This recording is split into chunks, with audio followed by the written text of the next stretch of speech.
So I've mentioned several times I started out in a garage, actually started out at a kitchen table, built a garage behind our house, 24 by 24, split it down the middle, half office, half warehouse. But from day one, I wanted to be a different kind of company. I didn't want to be a standard heating and air company. The companies that I worked for, you'd walk in the office, it was kind of dark, kind of dungy, wasn't clean, gas valves laying on desks, parts laying around, just wasn't professional. So I set out to have a professional company. I really didn't know what that meant per se, but I like things neat, organized, and clean. I do know that, and I still do today. And if you take a tour, if you call me today and say, hey, Greg, can I stop by and take a tour? And I give you a tour today, you're going to see this place is basically spotless. It's clean all the time. We didn't clean it just for you. But I say that to say that I was constantly thinking about how to be a different kind of company. When I had a garage and we worked out of the garage, I didn't want anyone to know we were working out of a garage. So I delivered everything free. Everything was free delivery. You want a filter? We'll deliver it free. Because I didn't want them coming to a garage. Image and perception is everything. And I just wanted to appear bigger than what we were. And little did I know, a lot of the steps and a lot of the procedures and a lot of the way I thought had a lot to do with the book that Jim Collins wrote years ago called Good to Great. And I've read it a few times. I love the book. It's still in my top probably 5 books I've ever read. And little did I know that they spent 5 years of research to write this book. I mean, I just can't imagine that. 5 years of research went in to write this one book, and I know it paid off for them because it was a top seller and number one seller. But if I had to title this today, it would be called Next Level Thinking, Navigating from Good to Great. Hey, this is Greg McAfee, and welcome to the Greg McAfee Show. Now let's get started.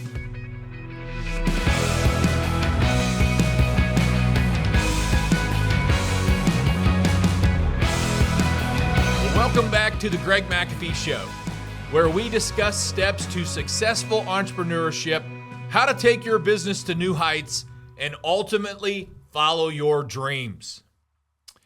So, next level thinking, navigating from good to great. I'm going to talk a little bit about the book, Good to Great. In the book, Jim Collins describes how he debated with his research team on the nature of leadership in the good to great companies. So all these companies in this book, if you've not read this book, I challenge you to read it. But all these companies in this book that they researched were good companies, good, solid companies. Some of them doing multi-millions and even billions in sales. Good companies. But they wanted to figure out, how does a good company get to great? So they compared these two good companies, and one of them went to great. And then they did a lot of studying, and what did they do to go to great? And so they described this as there was something about the CEOs, the leader, that was different from the good company. There was eventually, they basically settled on the characteristics of humility and drive. So you mix somebody who has humility, but they have drive. That was the great company leader. And Collins defined that different level of leader as a level 5 leader. A level 5 leader is not just about leading a business. This form of leadership combines a very driven professional with humility of personal character. Now, Collins emphasizes in the book that it's not charisma, but rather the blend of determination and humility that defines this type of leader. Embracing the principles of level 5 leadership can be the difference between a fleeting success and enduring excellence. So, number one, they had level 5 leaderships in these companies that went from good to great. And number two, the most important of all lessons from good to great if you don't take anything else away from this, this is one thing always to remember. Nothing is more important to a business than the talent, than the people they employ and hire. And Jim Collins calls it getting the right people on the bus. And then he even goes on to say, then once they're on the bus, getting them in the right seat. In all his work, Jim Collins emphasizes the importance of getting the right people on the bus. It's not merely about filling the seats. It's about ensuring that each seat is occupied by individuals who desire to drive the organization forward. Today's Saturday. This is when I record my podcast, on Saturday. Today's Saturday, we had a company meeting. Today, we talked about our leadership team. Today, we talked about every department. And I gave some affirmation to every department. Right now, we're killing it. It's month number 5. We've broke records the first 4 months of the year, and we're going to break a record month 5. We're excited. Things are going well right now. Even in poor weather conditions, mild weather conditions in Dayton, Ohio. Okay? So things have been going well. So I got the opportunity to give kudos to every department today and my leadership team. And how we hire. And we have thousands of people apply here a year. But we're very particular about how we hire and who we hire. Some of them never make it to the phone interview. That's number one thing we do. We do a phone interview. Once they send in their application or fill out a resume and send it in, however they do that, digitally, whatever, most time digitally. But the first thing we do is we call them and set up a phone interview because we want to see, are they available when we call them? If we set the appointment, are they available? How do they answer the phone? How do they sound? All these types of things. Phone interview. It filters through, are we going to bring them in for a live interview? Okay? So a lot of people don't make it through the first phone interview. Okay? And if they don't answer the phone, they don't even make it to the phone interview. All right? So we're very particular about how we hire.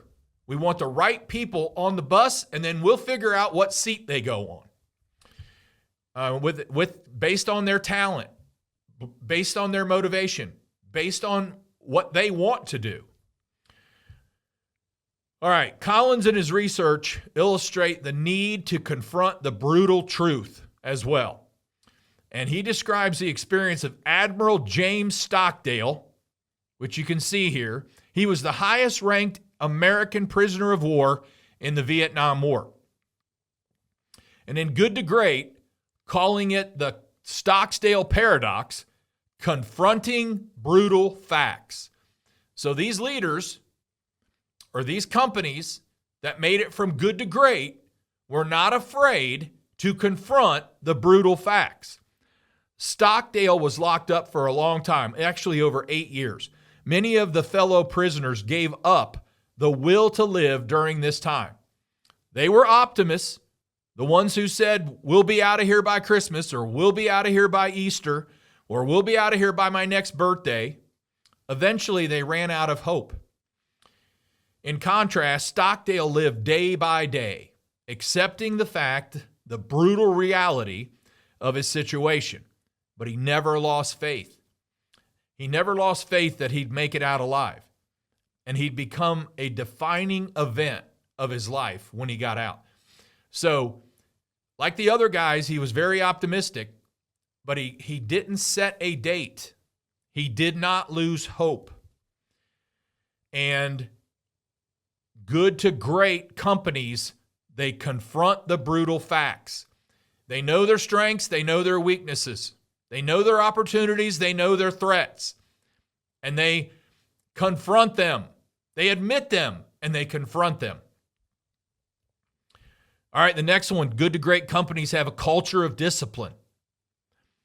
They call it in the book, rinsing out the cottage cheese, is an expression that Jim Collins used to describe the importance of a good company and a culture of discipline. Good to great. Strange use of words, huh? Understanding that he was referring to an athlete whose name was David Scott. And during his stretch, when Scott won 6 Ironman triathlons, he rinsed his cottage cheese to eliminate any excess fat. Whether this helped or not, this small action showed Scott's discipline, his disciplined thought, his disciplined action, his disciplined focus, and his disciplined commitment to being the best. I mean, to win 6 Ironman triathlons, come on. That guy, he's a monster, man. He's a beast. Okay? I want to read more about him. All right. It smacks of obsession with marginal gains. That 1%. I love that 1%. I love being part of that 1%. I've still got about 15 to 16 pounds to go to lose my 100 pounds, but I will be in that 1%, that 1 percentile of Americans who can lose 100 pounds without surgery. It's that 1%. And I want to be in the 1 percentile of many other things too. I just like that 1%. Okay? So that 1% will make the difference all the way around. It's powerful, folks. All right. Also, the good to great companies had technology accelerators that move companies from good to great. Now, let's talk about that in our world here in a minute. According to Collins, good to great companies think differently about technology.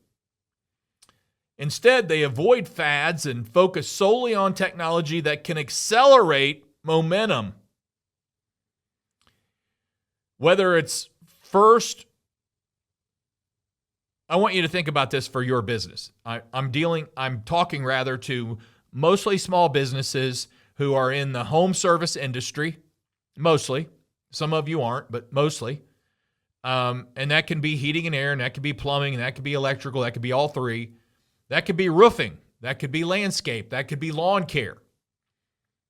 That could be construction, that could be remodeling. There could be lawn treatment. It's a wide variety. It could be tree trimming. It could be a wide variety of stuff, but it has to do with home services. That's what most of my listeners do. They're in the home services business.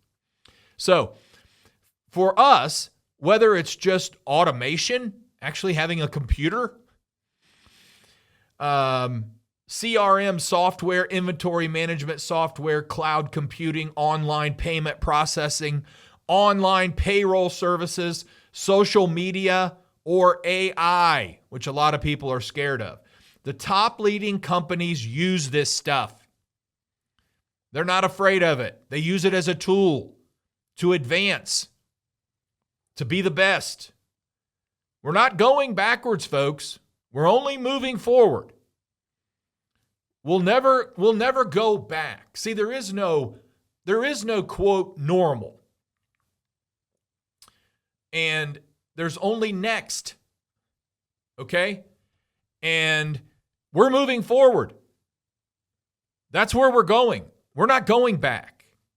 Okay, lastly here, and then we're going to talk about how a team or why a team should aim to go from good to great real quick. I got 5 bullet points we're going to nail here. How you can go, what it takes to go from good to great. And I actually shared this today with my team because I feel we're a good company that went to great. We've been number 1 in our market since 2016. That's 8 years that we've stayed number 1 in our market. That does not mean we're the largest company. We're number 1 in the residential replacement market in Dayton, Ohio, in the Miami Valley market of 1 million population. We're number 1. We're top of mind. We're it. And people don't use this because we're the lowest price by any means. Okay? So, good to great companies build a flywheel of momentum. And if you read the book, you'll understand that. But transformation does not happen in one swoop.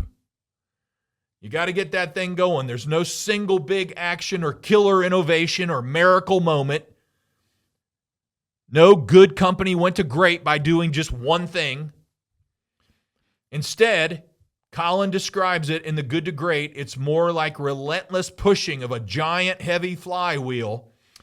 It's turning by slow turn. You gradually build momentum until all of a sudden it spins around by itself.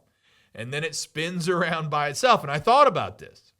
You know, Collins came up with this analogy of the flywheel because the rhythm of sustained success versus the turbulence of inconsistent efforts. Think about that. Sustained success. I mean, you can just hear that flywheel. It just builds up momentum.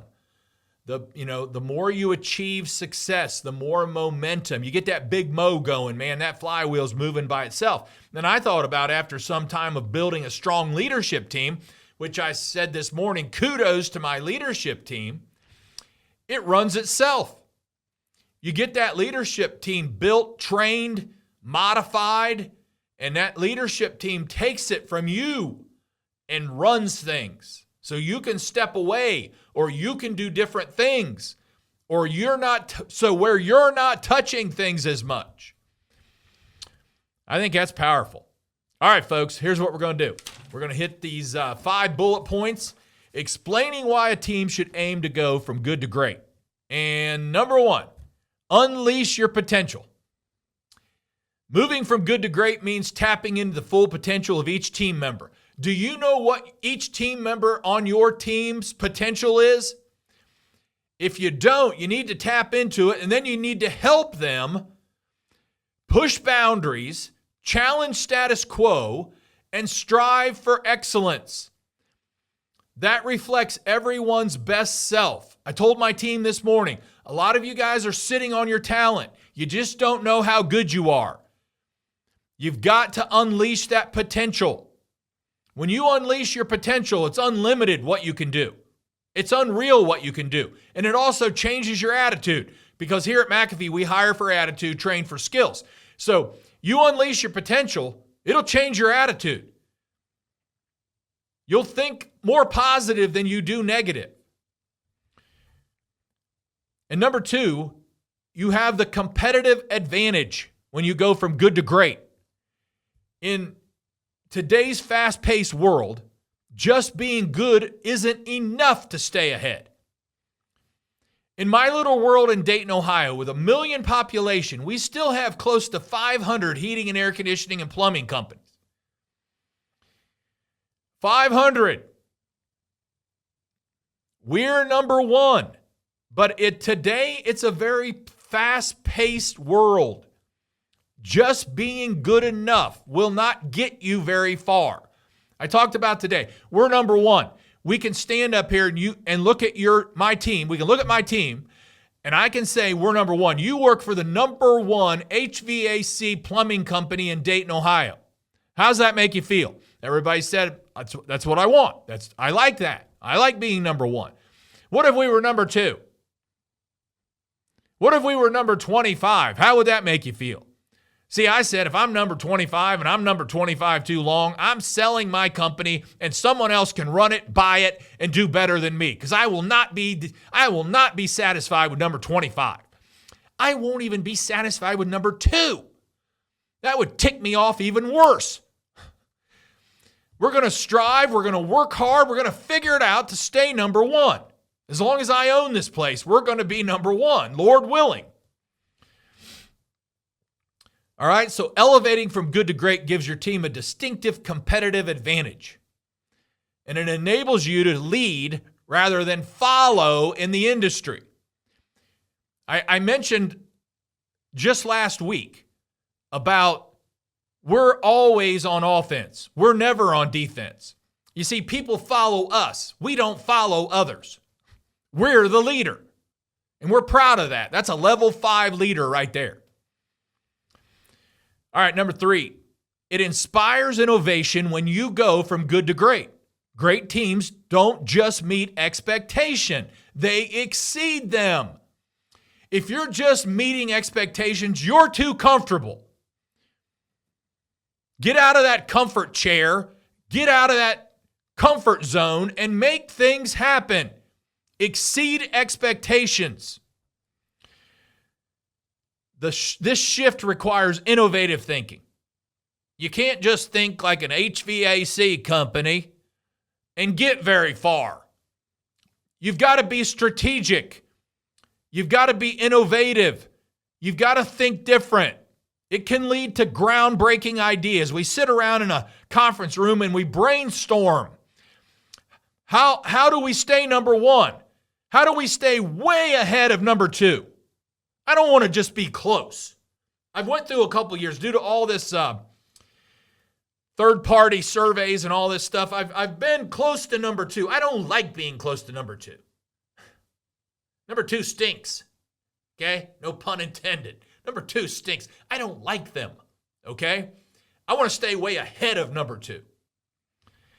And so that requires innovative thinking, groundbreaking ideas, and solutions that redefine what's possible. That is right up my alley. I want to do things that other people think are not possible. I want to think outside the box. I want to redefine normal. I want to redefine small business. I want to redefine home services. I want to redefine that. So someone said the other day, they're out of Chicago, and I think they have 10 million population. And I told them what we were doing revenue per year. I said, but we're in Dayton, Ohio.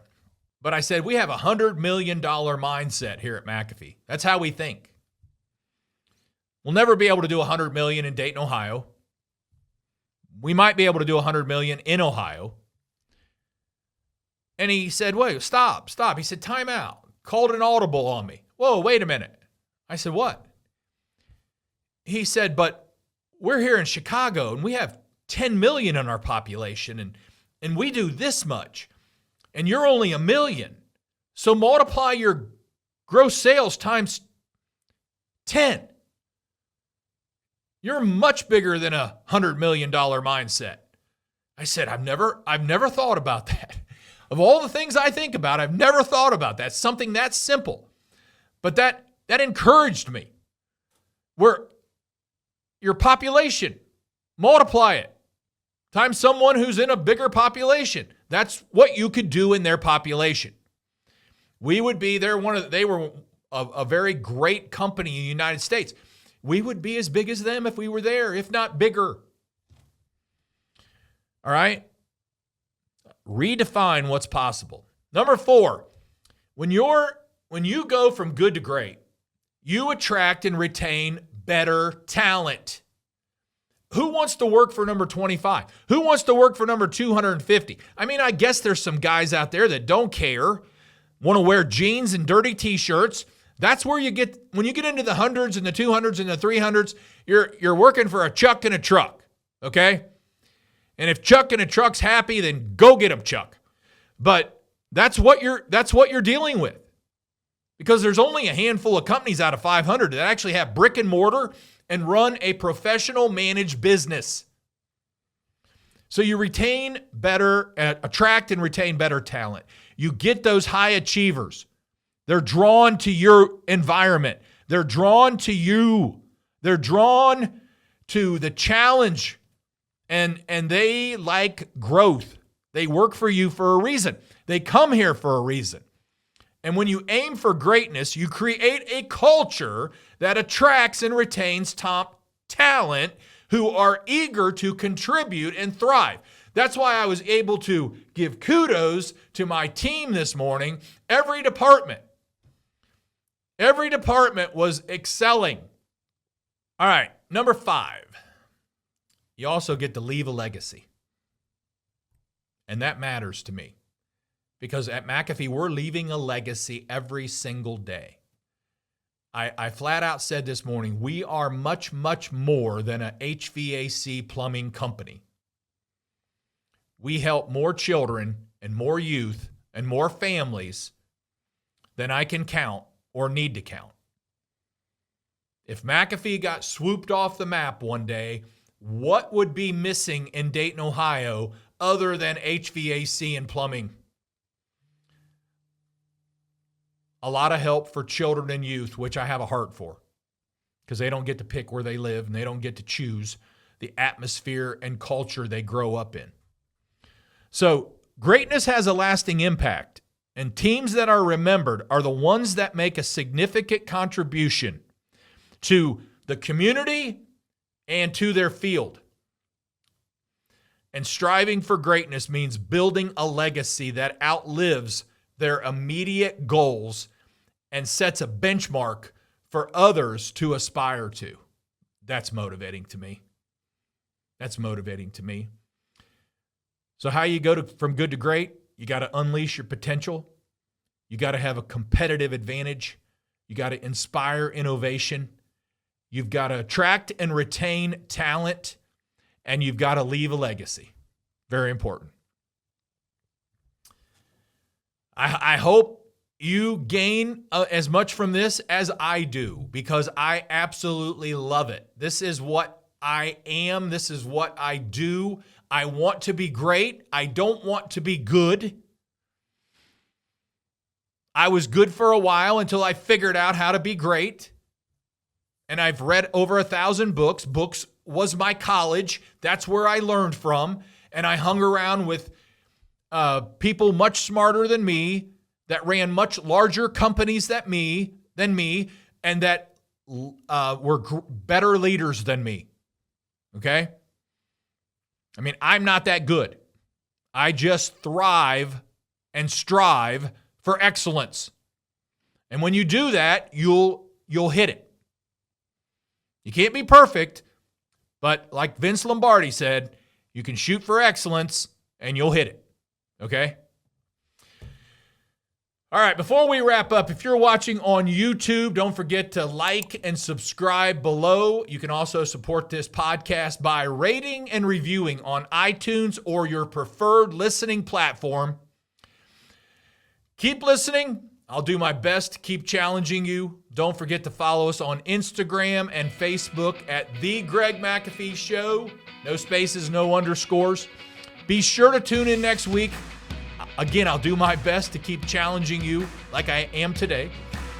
Thanks for listening. And as always, carry on. God bless. Make today a great day, because we're not promised tomorrow. See you later.